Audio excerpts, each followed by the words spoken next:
Un soutien écrasant dans les rues, une cérémonie de fin de campagne bien remplie. Le Frente Amplio, le parti au pouvoir du Front Large, brosse un tableau de la domination électorale.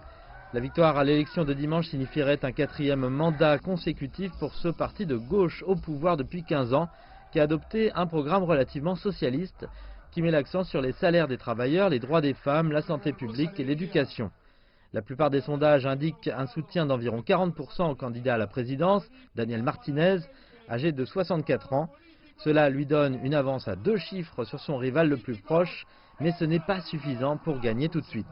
Vous pouvez commettre des erreurs, mais vous devez avoir la capacité de retrouver votre chemin afin de générer de la richesse, mais aussi de la distribuer. Mais l'optique en Uruguay peut être trompeuse, en particulier lorsqu'on regarde ce rassemblement beaucoup plus petit. Pour le Parti conservateur, le Parti national principal challenger. Luis Lacalle Pou, candidat à la présidence du Parti national âgé de 46 ans, se présente pour la 2e fois. Son message met l'accent sur la sécurité et une économie en déclin. Il souligne également le terrain d'entente partagé par les partis d'opposition. Nous savons que nous nous dirigeons vers une alliance politique avec au moins 4 partis qui souhaitent le changement et la paix.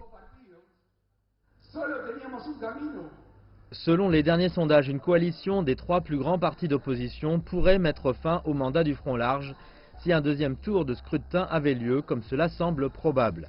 La classe moyenne de l'Uruguay a prospéré sous le Front Large, le gouvernement ayant diversifié son économie, mais au cours des 2 dernières années, l'économie a stagné et le trafic de drogue au niveau mondial a contribué à un taux d'homicide qui a bondi de plus de 45%, atteignant des niveaux records. Les sondages indiquent que le référendum Vivre sans peur passera, ouvrant la voie à des peines de prison à vie, à des raids nocturnes de la police et à la participation de l'armée à l'application de la loi dans le pays. Cependant, les souvenirs de la dictature militaire de l'Uruguay étant encore présents dans l'esprit de nombreuses personnes, les avis sur la mesure sont très partagés. Je vais voter pour ça parce que je vis dans un quartier dangereux et que je ne peux plus le supporter. Je suis horrifiée à l'idée d'avoir des soldats dans les rues. Je ne veux pas de cela dans ce pays.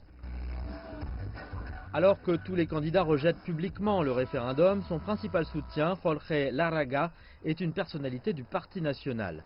Cela pourrait faire perdre les votes du parti lors de l'élection de dimanche et peut être assez pour aider le Front Large à éviter un second tour.